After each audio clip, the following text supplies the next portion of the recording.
అందరికీ నమస్కారం అండి. So welcome to different way to learn astrology YouTube channel.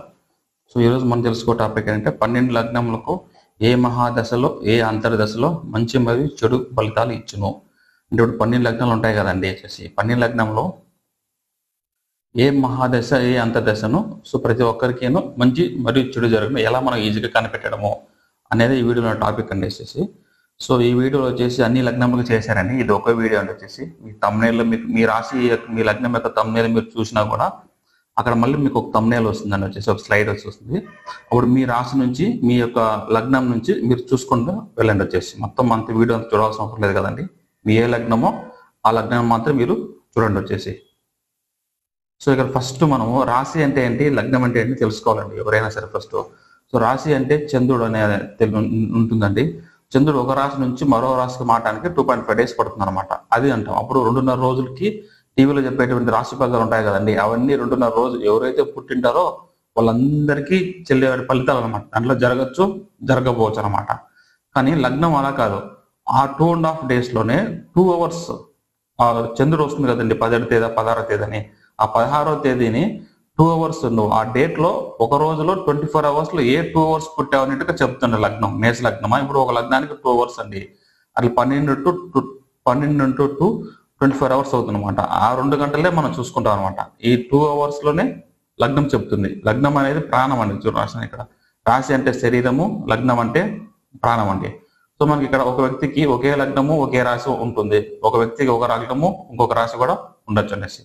ఇదనమాట మెయిన్ రాశికి లగ్నం డిఫరెన్స్ ఏంటంటే రాశి అంటే 2.5 days, లగ్నం అంటే 2 hours అండి. అప్పుడు మనం ఖచ్చితంగా ఇక్కడ చూడండి, ఇక్కడ ఆన్లైన్ జ్యోతిష్.com ఎంటర్ చేసిన తర్వాత ఇక్కడ పడుతుంది చూడండి. దీనికి లా ఉంది కదండి.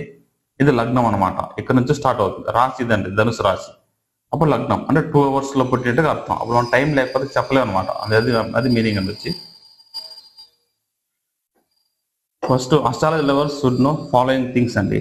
ఎందుకంటే ఫస్ట్ మనకు మన యొక్క రాశి తెలిసిందండి. ప్రతి జాతకుడికి మన రాశి చూడండి, ఇక్కడ చంద్రుడు అడగొట్టేది ధనుసు రాశి తెలిసిండాలి. తర్వాత లగ్నం తెలిసిండాలి అంటే ఏ లగ్నంలో పుట్టినాము. ఇప్పుడు చూడండి లా ఉంది. ఇది ఏ లగ్నం వస్తుంది, ఇది వచ్చి మనకు వృషభ లగ్నం వస్తుంది కదండి. ఇది వృషభ లగ్నం అనమాట. దాని తర్వాత D1 చార్ట్ లో 9 గ్రహాలు ఏ రాశిలో ఉన్నాయని కూడా మనకు తెలియాలండి. D1 చార్ట్ లో ఇప్పుడు చూడండి, ఇక్కడ 9 గ్రహాలు. ఈ లగ్నానికి లగ్నం ఇక్కడ ఉంది. కుజుడు సింహరాశిలో ఉన్నాడు, రాహువు కన్యా తులారాశిలో ఉన్నాడు. ఇట్లా గ్రహాలు ఏ రాశిలో అనేసి మనం అవి ఖచ్చితంగా తెలుసుకోవాలన్నమాట. తర్వాత ఇప్పుడు మనకు ఏ మహాదశ ఏ అంతర్దశ జరుగుతుంది అనేసి మనం ఖచ్చితంగా తెలుసుకుంటే కదండి ఎప్పుడు నేను చెప్పే లగ్న ఫలితాలకి మీకు మ్యాచ్ అవుతుంది. సో మనకు ప్రస్తుతం ఇప్పుడు ఏ మహాదశ ఏ అంతర్దశ జరుగుతుంది అనేసి మనం తెలుసుకోవాలన్నమాట. ఆన్లైన్ జ్యోతిష్.com కొడితే అక్కడ వస్తుందండి. ఇంతోత్తర దశ ఒకటి వస్తుందండి. ఇంతోత్తర దశ క్లిక్ చేస్తే మనకు డీటెయిల్ గా వస్తాయి అనమాట.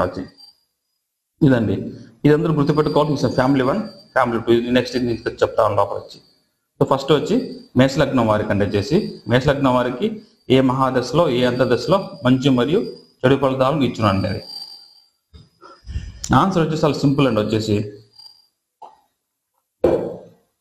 ఆన్సర్ చాలా సింపుల్ అండి. 159 అండి. ప్రతి దానికి ఇంతే అండి. మ్యారేజ్ మ్యాచింగ్ కోసమో పార్ట్నర్ బిజినెస్ ఒక ఫ్రెండ్స్ గా ఉండాలన్నా ప్రతి దానికి ఇక్కడే అండి. చూడండి, ఈ మొత్తం 159 6 and 8 కాంబినేషన్ లో జాతకం మొత్తం అంతా ఉందండి. సింపుల్ గా చెప్పొచ్చు అనమాట. ఎప్పుడు గుర్తుపెట్టుకోండి, అస్ట్రాలజీ అంటేనే 159 అంటే దశాభక్తికి వస్తాం కదండి. ఇంతవరకు దశాభక్తికి మనం వచ్చినప్పుడు 159 6 and 8 కాంబినేషన్ మనం ఖచ్చితంగా చూడాలన్నమాట. అప్పుడు 1వ దశ 5వ దశ 9వ దశ అంటే మహాదశ లేదా అంతర్దశలో మంచి ఫలితాలు మనకు కలుగుతుంది అనమాట. తర్వాత 6, 8 మనకు చెడు ఫలితాలు ఇస్తుందనేసి మనం తెలుసుకోవాలండి. మేషలగ్నం వారు ఎవరైనా సరే ఇది అందరికీ వర్తిస్తుంది. మేషలగ్నం వారు అయితే ఇప్పుడు మేషలగ్నం ఉందనుకోండి, మీద రాశి వేరే ఉండొచ్చు, మనకు రాశికి సంబంధం లేదండి. ఏ రాశి అయినా మనకు సంబంధం లేదు. ఇక్కడ మనం ఓన్లీ లగ్నం మాత్రం చూస్తాం. సో మేషలగ్నం 1 కాబట్టి చూడండి, 1 ఇక్కడ 1వ స్థానం అధిపతి ఎవరండి, కుజుడు. లేదా 1వ స్థానంలో ఉన్న గ్రహం ఏదైనా గ్రహం ఉందనుకోండి, ఆ గ్రహం యొక్క దశ అంతర్దశ జరిగినా కూడా మనకు అదే ఫలితం మనకు ఉంటుందండి. తర్వాత 5 చూడండి, సింహరాశి సూర్యుడు 5వ స్థానం అధిపతి సూర్యుడు. లేదంటే 5వ స్థానంలో ఉన్న గ్రహము ఏ గ్రహం ఉండొచ్చు, ఆ గ్రహం యొక్క దశాభుక్తి కానీ అంతరం మంచి బద్దలు ఇస్తుంది. తర్వాత 9 చూడండి, ఇట్లా గురువు అనమాట. ఇక్కడ 159 ఇట్లా వస్తుందండి. తర్వాత 6 and 8 చూడండి, 6వ స్థానం తెలుసు కదండి, రుణరోగ శత్రుస్థానం. అప్పుడు 6వ స్థానం అధిపతి మేష లగ్నానికి ఎవరంటే బుధుడు. సో వాళ్ళకి బుధ మహాదశ జరిగినప్పుడు బ్యాడ్ ఉంటుంది అనమాట. బుధ మహాదశలో లేదంటే 6వ స్థానంలో ఉన్న గ్రహం యొక్క దశాభుక్తి జరిగినప్పుడు ఎనిమిదవ స్థానంలో ఉన్న గ్రహము లేదా ఎనిమిదవ స్థానంలో ఉన్న గ్రహం యొక్క దశాభుక్తి జరిగినప్పుడు ఈ అప్పు చేయడం కానీ, శత్రువులు ఏర్పడడం కానీ, హాస్పిటల్ ఖర్చు, అవమానం ప్లస్ దురదృష్టం ఇదంతా ఉంటుందండి. సింపుల్ అండి. మీకు ఏ లగ్నం ఎవరైనా 6, 8 జరిగిందంటే అప్పు చేస్తారు, శత్రువులు ఏర్పడతారు, హాస్పిటల్ ఖర్చు అవుతుంది, అవమానాల పాలన పడతారు, దురదృష్టమైన ఉండొచ్చు, అదృష్టమైన రావచ్చు. ఇవన్నీ జరుగుతాయండి. వచ్చేసి 1, 5, 9 జరిగితే మంచి పేరు వస్తుందండి. ఫస్ట్ లగ్నాధిపతి దశ జరుగుతుంది కాబట్టి మంచి నేమ్ తెచ్చుకుంటాం. తర్వాత 5 అంటే మనసుకు నచ్చింది జరుగుతుంది. 5వ స్థానం అనేది ఇప్పుడు మనం లవర్స్ అది చెప్తాం కదండి. మంచి లవర్స్ గా ఉండడం, ఒకరు అర్థం చేసుకోవడం అంటే 5వ స్థానం. 5 అంటే మనసు. అప్పుడు 5 మనకు నచ్చిందే జరుగుతుంది. 5వ స్థానం వచ్చినప్పుడు పెళ్లి ఇక్కడ మనకు నచ్చిన గట్టి పెళ్లి జరిగి మంచి పేరు తెచ్చుకున్నాం. అప్పుడు అదే 9 అంటే భాగ్యం జరుగుతుంది. అంటే భాగ్యం అంటే మీ జాతకం ప్రకారం మీరు ఎంత రాంగ్ రూట్ వెళ్ళినా సరే అండి, మీ జాతకంలో ఇలా జరగాలి అని రాసి పెట్టుంటే మీకు ఎప్పుడైతే 9వ దశ కానీ 9లో ఉన్న గ్రహాల యొక్క దశ బుద్ధి కానీ జరిగినప్పుడు మీకు భాగ్యం అది ఖచ్చితంగా జరుగుతుందండి. అది మనం చెప్పొచ్చు అనమాట. మిగతా మీకు 1వ దశ, 5, 6, 8 ఎక్కడైనా మీరు జరగకపోయినా 9వ స్థానంలో ఉన్న గ్రహం యొక్క దశ, 9వ స్థానం అధిపతి గ్రహం యొక్క దశ మీకు జరిగినప్పుడు ఖచ్చితంగా మీకు దాన్ని భాగ్యం అంటాం, ప్రాప్తం. మీకు ఇక్కడ ₹1 లాంటి రావాలి ఖచ్చితంగా తగులుతుంది. అప్పుడు 9వ స్థానం దశ వచ్చినప్పుడు మీకు అది మీకు ఉంది అని అర్థం. అది అప్పుడు మనం తెలుసుకోవాలి అంతే. వచ్చేసి ఇంతే అండి మేష లగ్నం వారికి. సో కుజుడు, సూర్యుడు, గురువు దశ మహాదశ మీకు మంచి జరుగుతుంది. ఇక్కడ చూడండి, బుధుడు, కుజుడు ఎక్కువ మీకు చెడు జరుగుతుందండి మేష లగ్నం వారికి. బుధుడు, కుజుడు ఎక్కువ జరుగుతుంది. మెయిన్ కుజుడు ఎక్కువ. కుజుడు కన్నాను బుధుడు అండి. మేష లగ్నం వారికి బుధ దశ చాలా ఇబ్బందులు పడతారు అన్నమాట. ఇవన్నీ జరుగుతాయి. అప్పు చేయడము, శత్రువులు ఏర్పడడం, హాస్పిటల్ ఇవన్నీ అవుతాయండి. వచ్చేసి ఇదనమాట మేష లగ్నానికి. నెక్స్ట్ వృషభ లగ్నం అండి. సేమ్ అదే కాన్సెప్ట్ అండి. చూడండి ఇక్కడ వృషభ లగ్నం వారు కూడా అంతేనండి. వచ్చేసి 1, 5, 9 మహాదశలో అంతర్దశలో మంచి జరుగుతుంది. 6, 8 మహాదశలో అంతర్దశలో చెడు ఫలితాలు జరుగుతుంది. వృషభ లగ్నం 1వ శుక్రుడు, 5వ స్థానం అధిపతి బుధుడు, 6వ స్థానం అధిపతి ఇక్కడ శుక్రుడు రాశామండి. తర్వాత 8వ స్థానం అధిపతి గురువు ఇక్కడ, తర్వాత 9వ స్థానం అధిపతి శని అండి. వచ్చేసి 9వ స్థానం అధిపతి చూడండి శని. ఇక్కడ చూడండి ఈ ముగ్గురు వచ్చేసి శని, బుధుడు, శుక్రుడు ఇదంతా ఫ్యామిలీ అవుతారు. చూడండి ప్రతి దానికి చూసుకుని వీళ్ళు మ్యాచ్ అవుతారండి. శని, బుధుడు, శుక్రుడు దీనికి ఒక ఫ్యామిలీ చెప్పాను అనమాట. శుక్రుడు ఫ్యామిలీ, గురువు యొక్క ఫ్యామిలీ అని చెప్పాం. ఎందుకంటే ఈ 2 శుభగ్రహాలు కాబట్టి, గురువు శుభగ్రహమే, శుక్రుడు శుభగ్రహం కాబట్టి వాటి ఆది నెలలో ఉంటాయి కాబట్టి మనకు ఒక ఫ్యామిలీగా విభజించినామని అర్థం చేసుకోవడానికి ఇవంతా వచ్చేసి. చూడనప్పుడు వృషభ లగ్నానికి వచ్చేసి మెయిన్ గా వచ్చేసి 6వ స్థానం అధిపతి ఒక దశ శుక్రుడే అవుతారండి. అంటే మీరు చెడిపోవాలంటే కారణము, మిమ్మల్ని ఏదైనా సమస్యల కారణము మీరే అవుతారండి, వేరే ఎవరు ఉండరు అనమాట. మీరంతటికి మీరే శత్రువులను ఏర్పరచుకొని మీరంతకి మీరే గుంత తీసి గుంతలు పడతారండి. అదేనమాట వృషభ లగ్నం వారి యొక్క క్యారెక్టర్. ఎందుకంటే 1, 6 అవుతుంది కాబట్టి మీరే తప్పులు ఎక్కువ చేస్తారండి. అప్పుడు మీరు కంట్రోల్ చేసుకుంటే కొంచెం తగ్గుతాయండి. ఇదే అనమాట వచ్చేసి. నెక్స్ట్ 8వ స్థానంలో ఉన్న గ్రహం యొక్క గురువు. ఎప్పుడు చూడండి వృషభ లగ్నానికి గురువు రాకూడదు అని వచ్చేసి. వృషభ లగ్నానికి, తులా లగ్నానికి వచ్చేసి గురువు దశ రాకూడదు. తర్వాత మీన లగ్నము, ధనుసు లగ్నానికి శుక్రుడు రాకూడదు. ఆపోజిట్ గా చెప్తాం అనమాట వచ్చేసి. దీంట్లో మనకు అర్థమైపోతుంది. మీకు అంతే అండి వృషభ లగ్నం వారికి కూడా. ఇక్కడ చూడండి 6వ స్థానం కానీ 8వ స్థానం మెయిన్. ఇక్కడ మీకు 6 కన్నా 8 గురు దశ అనుకోండి. 8వ స్థానం కాబట్టి గురువు కాబట్టి అప్పు చేయడం కానీ, శత్రువులు ఏర్పడడం కానీ, అవమానం పడడం కానీ, దురదృష్టం రావడం కానీ ఇవన్నీ జరుగుతాయని వచ్చేసి. అదే 1, 5 జరిగితే మంచి పేరు వస్తుంది, మనసుకు నచ్చింది జరుగుతుంది, భాగ్యం జరుగుతుందండి వృషభ లగ్నానికి. నెక్స్ట్ మిథున లగ్నం అండి. ఏ మహాదశలో ఏ అంతర్దశ చూద్దాం. మిథున లగ్నం కూడా అంతేనండి. చూడండి ఇక్కడ మిథున లగ్నానికి మీ లగ్నం ఇదండి. మిథున లగ్నం మీ రాశి మనకు సంబంధం లేదండి, లగ్నం ఇది అనమాట. మనకు మిథున లగ్నం కాబట్టి ఇక్కడ నుంచి 1 పెట్టుకుంటే 2, 3, 4, 5 ఇక్కడ 5వ స్థానం వస్తుందండి. అంటే శుక్రుడు. అప్పుడు మీకు శుక్రదశ కానీ, తర్వాత చూడండి 5, తర్వాత శని. అప్పుడు మీకు మిథున లగ్నం వారికి బుధ దశ కానీ, బుధ యొక్క మహాదశ అంతర్దశ కానీ, శుక్రుడి యొక్క మహాదశ అంతర్దశ కానీ, శని యొక్క మహాదశ అంతర్దశలో కానీ మీకు చాలా మంచి జరుగుతున్నట్టుగా అర్థం. ఇవన్నీ జరుగుతాయి. పేద సంపాదించుకుంటారు, మనసు నచ్చింది జరుగుతుంది, భాగ్యం జరుగుతుంది అని వచ్చేసి. కానీ ఇక్కడ మిథున లగ్నం ఇక్కడ బ్యాడ్ చూడండి కుజుడు. మెయిన్ గా మిథున లగ్నానికి కుజుడు రాకూడదండి. 6వ స్థానం అధిపతి కుజు దశలో కొంచెం చాలా ఇబ్బందులు పడతారు. ఇవన్నీ అప్పు చేయడం, శత్రువులు ఏర్పడడం, హాస్పిటల్ ఖర్చు, అవమానం, దురదృష్టం ఇవన్నీ జరుగుతాయండి మిథున లగ్నం వారికి. నెక్స్ట్ కర్కాటక లగ్నం అండి. కర్కాటక లగ్నం కూడా అంతేనండి వచ్చేసి. ఇక్కడ చూడండి వాళ్ళకు అంతే. లగ్నం 1 అవుతుంది కదండి. ఇక్కడ లగ్నం నుంచి 5వ స్థానం వచ్చేసి కుజుడు అవుతాడు. ఇక్కడ కుజుడు రాసినాం చూడండి. 1వ స్థానం చంద్రుడు, 5వ స్థానం కుజుడు, తర్వాత వచ్చేసి 9వ స్థానము గురువు. ఈ లగ్నానికి చంద్రుడు, కుజుడు, గురువు కాకుండా ఈ యొక్క స్థానంలో ఉన్నటువంటి గ్రహాల యొక్క దశాభుక్తి జరిగినప్పుడు వాళ్ళందరికీ మంచి జరుగుతుంది అని వచ్చేసి. ఇది జరుగుతుంది అనమాట. సపోజ్ 6, 8 ఉంది అనుకోండి, ఇలా జరుగుతుందండి గురువు దశ అనమాట. సో కర్కాటక లగ్నానికి గురువు రాకూడదండి వచ్చేసి. తర్వాత శని శని శని తెలుసు కదా మనకు 8వ స్థానంలో ఉన్న గ్రహము శని కాబట్టి శని చంద్రుడు ముందుకు వాళ్ళకి పడదు కాబట్టి శత్రు గ్రహాలు కాబట్టి సో మంచిది కాదనమాట. సో కర్కాటక లగ్నానికి మెయిన్ గా మనము సింహ లగ్నానికి కర్కాటక లగ్నానికి శని దశ రాకూడదని చెప్తా ఉండొచ్చేసి ఇది అనమాట కర్కాటక లగ్నం వారికి. చూసి చదువుకొని ఈజీగా అర్థమైపోతుంది, లాజిక్ చూడండి అంతే. నెక్స్ట్ సింహలగ్నం వారికి అండి, సింహలగ్నం వారికి కూడా అంతే చూడండి. 1, 5 ఇక్కడ లగ్నం ఒక 1 పెట్టుకుంటే 1, 2, 3, 4, 5 అండి. సో ఇక మీకు 1వ లగ్నాధిపతి సూర్యుడు మంచి జరుగుతుంది ఆ దశాభుక్తి జరిగినప్పుడు. 5వ స్థానాధిపతి గురువు అప్పుడు మంచి జరుగుతుంది. 5లో గ్రహం అన్నా మంచి జరుగుతుంది. తర్వాత 9 అండి కుజుడు. చూడండి సూర్యుడు గురువు కుజుడు ఈ 3 మళ్ళీ ఫ్యామిలీ కింద వచ్చేలా చూడండి. ఇక్కడ ఉంటాను గురువు సూర్యుడు కుజుడు ఈ 3 ఒక ఫ్యామిలీ ఉన్నాయి చూడండి. సో ఆ విధంగా ఉంటుంది అనమాట. సో మెయిన్ ఈ సింహలగ్నానికి ముందు చెప్పా కదా శని 6వ స్థానాధిపతి కాబట్టి శని ఇక్కడికి కొంచెం పడదండి వచ్చేసి. శని చేసి కొంచెం గురువు కన్నా శని ఎక్కువ బ్యాట్ చేస్తారండి వచ్చేసి సింహలగ్నానికి వచ్చేసి. ఎక్కువ అవమానం కానీ అప్పులు అవడం కానీ శత్రులు ఏర్పడడం కానీ ఎక్కువ జరుగుతుంది అనమాట వచ్చేసి. సో ఇదంతేనండి, అంతే ఇక్కడ ఉండేటువంటి పాయింట్స్ చదువుకోండి అంతా వచ్చేసి. నెక్స్ట్ కన్యా లగ్నం వరకు అండి. కన్యా లగ్నం చూడండి మళ్ళీ ఇక్కడ 1 అవుతుంది. లగ్నాధిపతి బుధుడు, లగ్నాధిపతి 1వ స్థానం బుధ యొక్క దశ, 5వ స్థానం శని, తర్వాత 9వ స్థానం వచ్చేసి శుక్రుడు. మళ్ళీ చూడండి బుధుడు శని శుక్రుడు ఈ ముగ్గురు వచ్చేసి ఇక్కడ కలయిక జరిగింది కదండి. శుక్రుడు శని బుధుడు ఫ్రెండ్స్ ఒక ఫ్యామిలీ అవుతుంది అనమాట. సో అప్పుడు ఈ యొక్క దశ కానీ భుక్తి కానీ జరిగినప్పుడు ఈ కన్యా లగ్నం వారికి మంచి జరుగుతుందని వచ్చేసి. అదే 6, 8 కొంచెం చెడు జరుగుతుంది. ఈ కన్యా లగ్నంలో ఎక్కువ చెడు జరిగేది ఎక్కడంటే ఈ కన్యా లగ్నం చూడండి ఇక్కడ 3వ స్థానం 8వ స్థానం మెయిన్ కన్యా లగ్నం గుర్తుపెట్టుకోండి. 3వ స్థానం 8వ స్థానం ఒకే అధిపతి కాబట్టి కన్యా లగ్నం వారికి మాత్రము ఈ యొక్క కుజ దశ మాత్రం అండి, కుజ దశ కానీ కుజ భుక్తి కానీ కుజ అంతరము కానీ లేదంటే కుజుడు పైన గోచార శని వెళ్ళడం కానీ ఇట్లా జరిగినట్టయితే చాలా చాలా బ్యాడ్ టైం. అవమానం ఎంత పడతారంటే జీవితంలో పడలేని అవమానం అంతా ఆ యొక్క కుజ దశలో జరిగిపోతుందండి. కన్యా లగ్నం మళ్ళీ చెప్తున్నారండి కుజ దశ వస్తుంది కదా, ఎందుకంటే 3వ స్థానము 8వ స్థానం 2 ఒకటే అధిపతి కాబట్టి ధైర్యము వీరు పరాక్రమం అంటాం కదండి. ఇది ధైర్యం పోగొట్టుకుంటారు, అవమాన పడతారు, మొత్తం అంతా బ్యాడ్ జరగాల్సిన అంతాను ఈ కన్యా లగ్నం వారికి కుజ దశలో మొత్తం జరిగిపోతున్నారు వచ్చేసి. నెక్స్ట్ తులా లగ్నం అండి. తులా లగ్నం ఇక్కడ 1 తీసుకుంటే 5 వచ్చి శని వస్తుందండి. ఒక మార్క్ చేశానండి వచ్చేసి. ఓకే 5 వచ్చేసి 3, 4 కరెక్ట్ వేసాలండి. 3, 4, 5 వచ్చి శని వస్తుంది చూడండి. తులా లగ్నం 1వ స్థానాధిపతి శుక్రుడు, 5వ స్థానాధిపతి శని, 9వ స్థానాధిపతి బుధుడు ఈ 3 చూడండి మళ్ళీ ఒకే ఫ్యామిలీ కింద వస్తాయి కాబట్టి వీళ్ళకి మంచి జరుగుతుంది. సో తులా లగ్నం మెయిన్ గురుదశ రాకూడదండి. ఇంతకుముందు చెప్పాను కదండి వృషభ లగ్నానికి గురుదశ రాకూడదని చెప్పేసి. అట్లా తులా లగ్నానికి గురుదశ రాకూడదు అనమాట. 6వ స్థానాధిపతి చాలా బ్యాడ్ జరుగుతుంది అనమాట. 8వ స్థానం అధిపతి మళ్ళీ చూడండి ముందు వృషభ లగ్నం చెప్పాం కదండి బ్యాడ్ అని, ఇప్పుడు తులా లగ్నం కూడా 8వ స్థానమే కాబట్టి వీళ్ళకి ఏదైనా చెడు జరగాలంటే తులా లగ్నం వల్ల వీళ్ళందరూ వేరే వెళ్తారండి. వీళ్ళు ఎట్లా చెప్పాలంటే వీళ్ళు గొంతులో వేరే వాళ్ళకి వీళ్ళు గొంత గొయ్యి తీయరండి. వీళ్ళకి గొంత తీసుకొని గొయ్యిలో పెడతారన్నమాట. ఎందుకంటే వీళ్ళ మాట వల్ల వీళ్ళ యొక్క ప్రవర్తన వల్ల తులా లగ్నం ఒక క్యారెక్టర్, తులా లగ్నం వాళ్ళ క్యారెక్టర్ వల్ల వీళ్ళే పోయి శత్రువులను ఏర్పరచుకుంటారు అనమాట.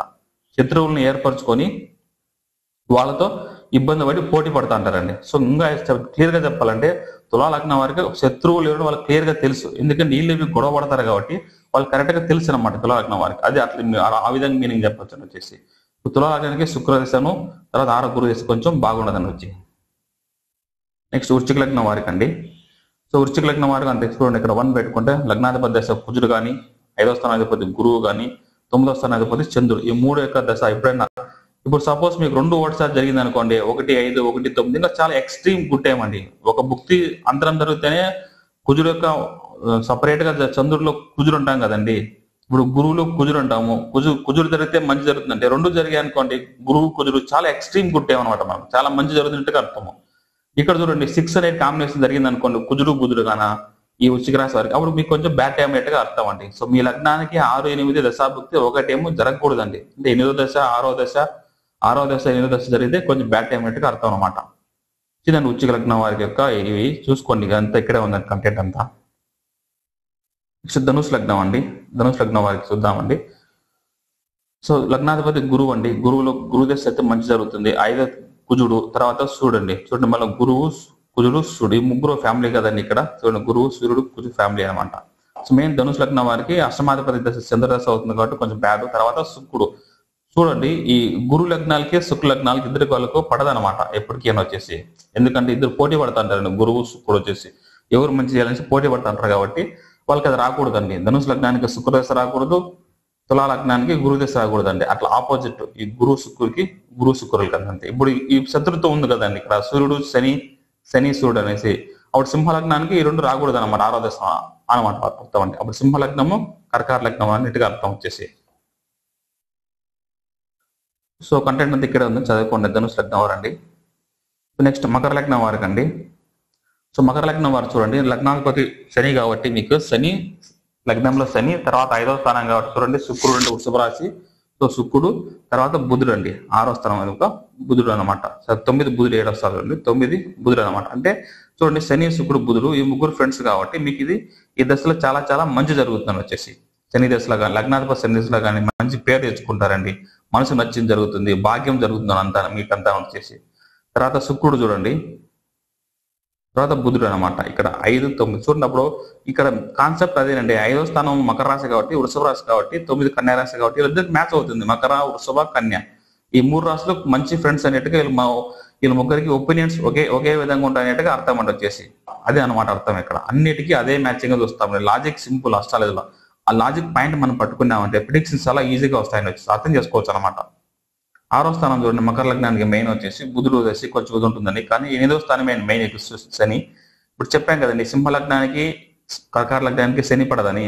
అదే విధంగా మకర లగ్నానికి కుంభ లగ్నానికి సూర్యుడు చంద్రుడు ఇద్దరు పడరండి వీళ్ళిద్దరికి. అప్పుడు మకర లగ్నం వారికి వచ్చేసి అష్టమాధిపతి దశ మీకు సూర్యుడు ఎప్పుడైతే వస్తుందో మీకు అప్పుడు చెడు ఫలితాలు అనేది ఎక్కువగా జరుగుతుంది. అప్పు చేయడం కానీ, అవమానం పడడం కానీ, హాస్పిటల్ ఖర్చు అవడం కానీ ఇవన్నీ ఏదో ఒకటి జరుగుతుందండి మకర లగ్నం వారికి అష్టమాధిపతి దశ వచ్చినప్పుడు. అంటే 8వ స్థానం యొక్క దశ. 6వ స్థానం వచ్చింది అనుకోని కొంచెం తగ్గుతుందండి ఈ అప్పులు. ఎక్కువ మెయిన్ 6వ స్థానం 2వ శత్రు స్థానం కానీ ఇవన్నీ అప్పు చేయడము, శత్రువులు ఏర్పడడం, హాస్పిటల్ ఖర్చు ఎక్కువ వస్తుంది, ఇది అవుతుంది. సపోజ్ ఈ మకర లగ్నానికి 6+8 రెండు కాంబినేషన్ జరిగింది అనుకోండి, ఇంకా ఎక్స్ట్రీమ్ బ్యాడ్ టైం అనమాట. అర్థమైందండి. 6 and 8 రెండు కలిపి జరిగితే ఎక్స్ట్రీమ్ బ్యాడ్ టైం. 159 యొక్క దశాభుక్తి అంతరంగా జరిగితే ఎక్స్ట్రీమ్ గుడ్ టైం అనమాట. ఇంతే అండి, సింపుల్ గా చెప్పొచ్చు అనమాట మనం. నెక్స్ట్ కుంభలగ్నం అండి. కుంభలగ్నం అదే కాన్సెప్ట్ వస్తుందండి. కుంభలగ్నానికి కూడా సూర్య దశ చంద్ర దశ వాళ్ళకి జరగకూడదని వచ్చేసి రాసి నేను కానీ తెలుసుకోవాలండి. సో 5 చూడండి లగ్నాధిపతి శని, 5వ స్థానం అధిపతి బుధుడు, 9వ స్థానం అధిపతి మళ్ళీ శుక్రుడు అండి. ఈ యొక్క దశాభుక్తి జరిగిన వాళ్ళకు చాలా చాలా మంచిగా ఉంటుందండి వచ్చేసి. ఎవరికి వీళ్ళకంటే వచ్చేసి కుంభలగ్నం వారికి శని దశ బుధుడు శుక్రుడు అనమాట. పడకపోకుండా ఉండేటువంటి దశ ఏంటంటే చెడు ఫలితాలు ఇచ్చేటివి. చూడండి ఇక్కడ చంద్రుడు 6వ స్థానం అధిపతి కదండి. ఇక 7వ స్థానం అధిపతి కూడా కొంచెం సరిగ్గా రిజల్ట్స్ ఇవ్వరండి, ఎవరు రిజల్ట్స్ ఉండవు అనమాట వీళ్ళకు.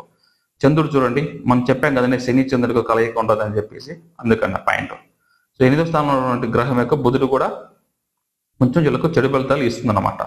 సో ఇప్పుడు 6-8 జరిగింది అనుకోని ఎక్స్ట్రీమ్ బ్యాడ్, 159 జరిగింది అనుకోని ఎక్స్ట్రీమ్ గుడ్ అనమాట ఈ లగ్నాల వారికి. తర్వాత వచ్చేసి మీన లగ్నం అండి లాస్ట్. సో మీన లగ్నం ముందే చెప్పాం కదండి, ఇక్కడ 3-8 అండి. ఇంతకుముందు మనం కన్యా లగ్నం తీసుకున్నాం కదండి 3-8 అనేసి. చూడండి ఒకటే అధిపతులు 3-8 కుజుడు.